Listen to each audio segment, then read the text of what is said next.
शिक्षा का बड़ा महत्व है। आमतौर पर शिक्षा को आजीविका से जोड़कर ही देखा जाता है, लेकिन शिक्षा सिर्फ आजीविका नहीं है। शिक्षा एक ऐसा संस्कार है जिस संस्कार से मनुष्य का सर्वांगीण विकास संभव है। शिक्षित मनुष्य अपना विकास तो करता ही है, अपने परिवार को भी रोशन करता है, समाज को भी रोशन करता है और अपने संस्कार से दूसरे लोगों को भी प्रेरणा देकर देश का भी बड़ा काम करता है। और इसलिए आप सब ने देखा होगा कि जिस प्रकार से आज हम अपने बच्चे और बच्चियों को स्कूल में शिक्षा ग्रहण करने के लिए भेजते हैं, ऐसे ही भगवान प्रभु राम को हम सब श्रद्धा से नमन करते हैं। प्रभु श्री कृष्ण को हम श्रद्धा से नमन करते हैं, लेकिन जब उनका बाल्यकाल था तब आप सब ने देखा होगा, महाभारत में भी, रामायण जी में भी, कि भगवान राम, लक्ष्मण, भरत, शत्रुघ्न, भगवान श्री कृष्ण, उनके भ्राता बलराम जी, ये सब लोग भी बाल्यकाल में किसी न किसी गुरु के पास शिक्षा ग्रहण करने गए और वहां से जो शिक्षा प्राप्त की, वहां से शिक्षित होकर जो अपने सांसारिक दायित्व थे, उन सांसारिक दायित्वों को निभाते हुए धर्म की रक्षा की, धर्म की पुनर्स्थापना की और उसके लिए जितनी भी बुराइयां मोल ली जा सकती थी, बुराइयां मोल ली, लेकिन वो पीछे नहीं हटे। ठीक इसी प्रकार से आज जो बेटा और बेटी पढ़ रहे हैं, उनका भी जो भूमिका है वो लगभग ऐसी ही है। सब तो भगवान राम नहीं बन सकते, सब तो श्री कृष्ण नहीं बन सकते, लेकिन हम सब इस बात को भली भांति जानते हैं कि इस देश में कभी भी व्यक्ति की पूजा नहीं होती, हाड़ मास की पूजा नहीं होती। पूजा होती है उसके कर्म की, पूजा होती है उसके मन की फकीरी की, पूजा होती है उसके उत्कृष्ट चरित्र की, पूजा होती है उसके समाज के लिए समर्पण की। और इसलिए आप सब देखते हैं कि भगवान राम का जब राज तिलक हो रहा था, उससे पहले तक राम को किसी ने भगवान राम नहीं कहा था। जब राज तिलक होने का समय था, तब यही चर्चा थी कि अब दशरथ के पुत्र राम का, जो इस राज्य के युवराज हैं, राजकुमार हैं, ज्येष्ठ हैं, इसलिए उनका राज तिलक किया जाए और राज की बागडोर उनके हाथ में दी जाए। अब अगर राज तिलक हो जाता तो राम राजा ही बनते, राम महाराजा ही बनते। लेकिन मैं जैसे देखता हूं, शायद वो श्री राम नहीं बन पाते। लेकिन वक्त ने करवट ली, परिस्थितियां ऐसी बनी कि भगवान राम को 14 वर्ष के लिए राजपाट छोड़कर वनवास जाना पड़ा। आज का समाज होता तो कुछ लोग तो खुश हो जाते कि चलो 14 बरस तक चले गए, अब तो अपना रास्ता साफ हो गया। और कुछ लोग ऐसा महसूस करते कि राज तिलक के नजदीक आते आते बनवास हो गया है, तो ये तो मेरे साथ बड़ा अन्याय हुआ। लेकिन राम का बड़प्पन देखिए कि शायद राज तिलक में उनको इतनी खुशी नहीं होती जितनी मन को प्रसन्नता बनवास जाने में उनको हुई। अब वन तो बन ही था, कंट का कीड़ मार्ग था, पशु पक्षी भालुओं का साथ था, लता पत्रिकाएं थी, वीरान जंगल था, आदमियों के दर्शन कम थे और संघर्ष ही संघर्ष था। लेकिन ये 14 वर्ष जो संघर्ष के थे, ये 14 वर्ष संघर्ष के श्री राम जी ने बिताए, राक्षसों का नाश किया, रावण का संहार किया और रावण का संहार करने के बाद वो चाहते तो सोच सकते थे कि 14 वर्ष पूरे हो रहे हैं, अब अयोध्या का राजा तो मुझे बनना ही है जाके, तो लंका का भी राजा क्यों ना बने, लंका भी उनको राजा बनाना ही चाहती थी। लेकिन दूसरे के सामान में मेरी नियत नहीं है, लंका का राजा बनना ये मेरा अधिकार नहीं है, ये अधिकार विभीषण का ही है। तो बड़प्पन दिखाकर विभीषण को राजपाट दिया और अयोध्या लौट कर आए। आप सोचो, राज तिलक से लेकर दोबारा अयोध्या आने तक की जो यात्रा थी, इस यात्रा में जो संघर्ष था, इस यात्रा में जो लीला थी,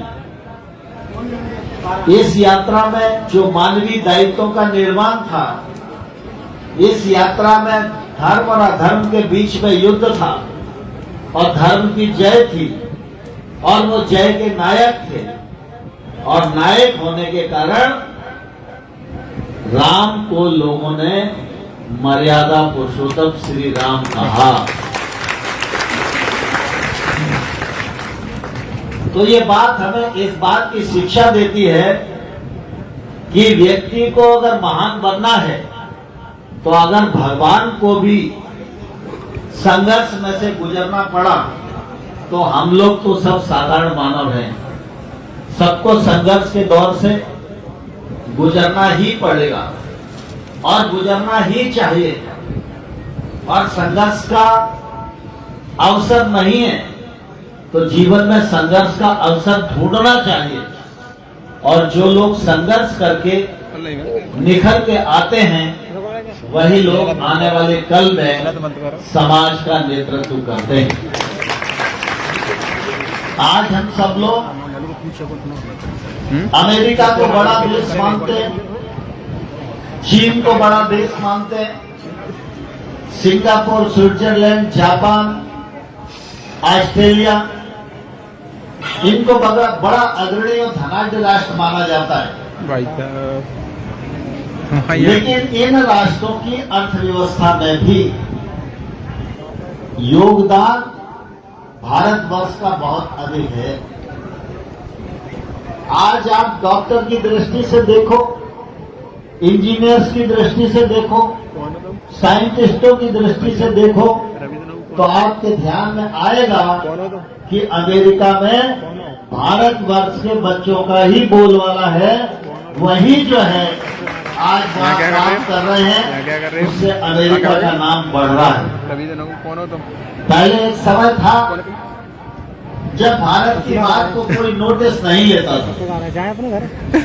भारत से बच्चा नौकरी के लिए जाता था, पढ़ने के लिए बाहर जाता था, तो सिर्फ इतना ही होता था कि वो इंडिया से आया है और अपना काम काज के लिए आया है। और उन लोगों में भी भारतीयता के प्रति बहुत गौरव नहीं होता था। उन्हें लगता था कि ये अवसर हमारे देश में नहीं था, इसलिए हमको अमेरिका आना पड़ा।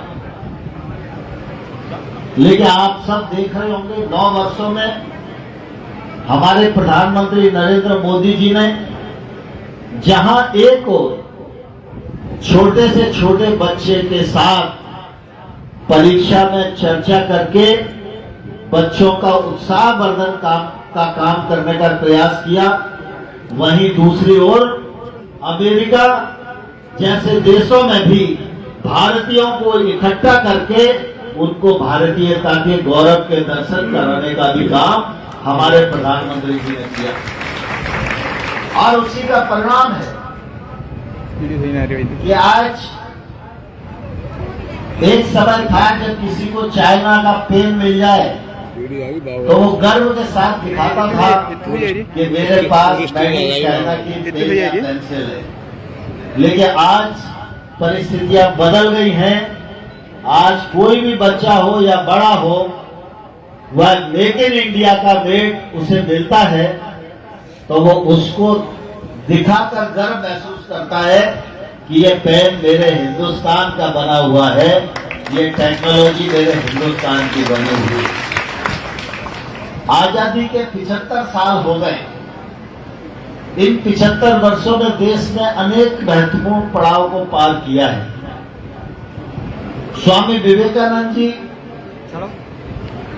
ने कहा था कि 21वीं सदी भारत की सदी होगी। आज हम 21वीं सदी में हैं। आधी से ज्यादा आबादी हिंदुस्तान की युवाओं की आबादी है। यह युवा ऊर्जा से भरपूर देश है। इस युवा ऊर्जा का हमें उपयोग ही नहीं करना, इस युवा ऊर्जा का हमें सदुपयोग भी करना है। 75वें वर्ष में हम खड़े हैं।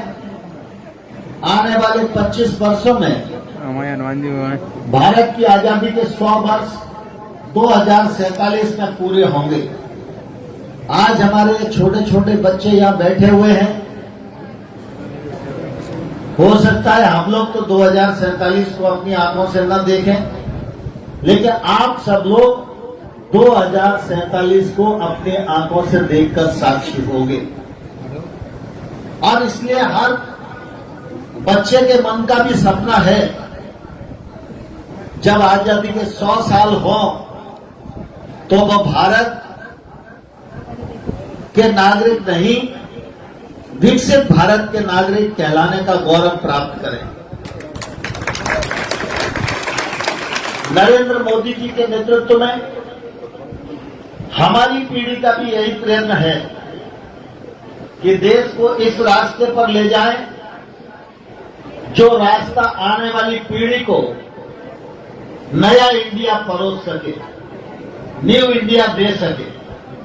और इसलिए शिक्षा के क्षेत्र में परिवर्तन, खेल के क्षेत्र में परिवर्तन, विज्ञान के क्षेत्र में परिवर्तन, अनुसंधान के क्षेत्र में परिवर्तन, कृषि के क्षेत्र में परिवर्तन, इंडस्ट्री के क्षेत्र में परिवर्तन, ईज ऑफ डूइंग बिजनेस जैसे तमाम सुधार आज देश में चल रहे हैं जो आने वाले कल में भारत को श्रेष्ठ भारत के रूप में इस दुनिया के राजनीतिक मंच पर स्थापित करेंगे। आज हमारे सबलगढ़ क्षेत्र के बहुत सारे उदीयमान बच्चे यहां पर उपस्थित हैं। इन सब लोगों को प्रोत्साहित करने के लिए यहां पर सौरभ सिकरवार जी ने इकट्ठा किया है। मुझे वो लगभग 1 महीने से कह रहे थे। पिछले दिनों में मेहरबान सिंह जी की प्रतिमा के अनावरण के अवसर पर यहां आया था। उस दिन भीड़ भाड़ भी थी, मौसम की प्रतिकूलता भी थी, तो मैंने इनको कहा कि उन्होंने आज रहने दो, बच्चों का कार्यक्रम आज ठीक से नहीं हो पाएगा, बच्चे परेशान हो जाएंगे। बच्चों का कार्यक्रम है तो मैं जरूर आऊंगा और नई पीढ़ी को प्रोत्साहित करने के आपसे पूर्ण काम में जरूर सहकार करूंगा। और इसलिए मैंने आज का दिन निश्चित किया। हमारा ये क्षेत्र ग्रामीण क्षेत्र है, लेकिन आप ये मान के चलो कि ग्रामीण क्षेत्र होने के बाद भी हमारे इस क्षेत्र में बहुत सारी खूबियां हैं। यहाँ बहुत सारे बेटा बेटी बैठे हुए हैं। मैं इन सब लोगों को यह आग्रह करना चाहता हूं, दुनिया को जानने से पहले हमको अपनी जन्मभूमि को पहचानना चाहिए। हम जिस जिले में रहते हैं, जिस स्थान पर रहते हैं, उस स्थान पर हमारे पूर्वजों ने विरासत के रूप में हमें क्या दिया, इसे हम ठीक से समझ पाए और देख पाए। इसके लिए जब मैं पिछले बार सांसद था तो मुरैना में पंडित राम प्रसाद बिस्मिल म्यूजियम मैंने बनाया था, और उस म्यूजियम में आप 1 घंटा कभी खर्च करोगे, मैं जिला शिक्षा अधिकारी महोदय को भी कहना चाहूंगा कि वो प्रिंसिपल से बात करके कुछ ऐसा कार्यक्रम कभी कभी बनाए कि बच्चे उस म्यूजियम में जाएं। उस म्यूजियम में आप 1 घंटा दोगे तो श्योपुर से लेकर मुरैना और भिंड तक इस पूरे 400 किलोमीटर चंबल बहने वाले क्षेत्र में क्या क्या खूबियां हैं, 1 घंटे में आप उनके दर्शन करोगे तो आपका सीना गर्व से बढ़ जाएगा। यहां और सुविधा लोगों को मिले, इसके लिए भी लगातार प्रयत्न किया जा रहा है। शिक्षा के क्षेत्र में सीएम राइज स्कूल 40 करोड़ रुपए की लागत से बन रहा है। यह स्कूल एक तौर से पब्लिक स्कूल की तर्ज पर होगा।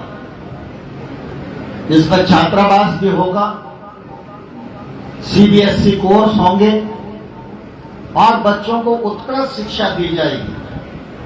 जब हमारे बच्चे ऐसी अवस्था में ही उत्कृष्ट प्रतिभा संपन्न काम कर रहे हैं तो सीएम राइज और केंद्रीय विद्यालय बनने के बाद सबलगढ़ के बच्चे आसमान छूने का काम करेंगे, ऐसा मैं विश्वास पूर्वक कह सकता हूं।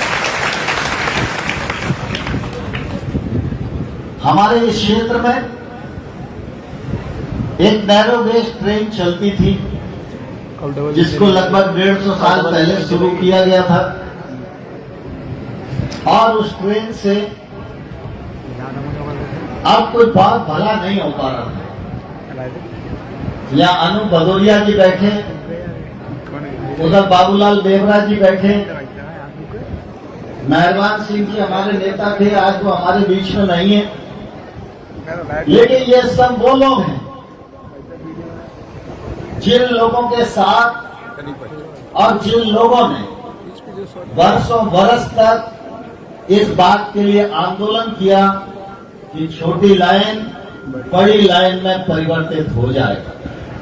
लेकिन आज मुझे कहते हुए प्रसन्नता है, नरेंद्र मोदी जी की सरकार ने 3000 करोड़ रुपया स्वीकृत किया, छोटी लाइन बंद हो गई और बड़ी लाइन का काम बहुत तेजी के साथ यहां से लेकर श्योपुर और श्योपुर से लेकर कोटा तक चल रहा है।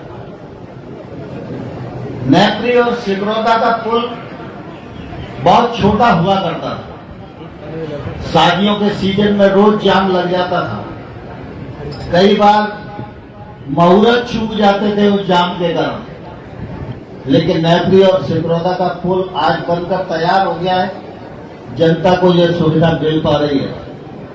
मुझे ध्यान है जब 2009 में मैं यहाँ लोकसभा का चुनाव लड़ रहा था तो इस क्षेत्र में मेहरबान सिंह जी मेरे साथ सभाओं में थे।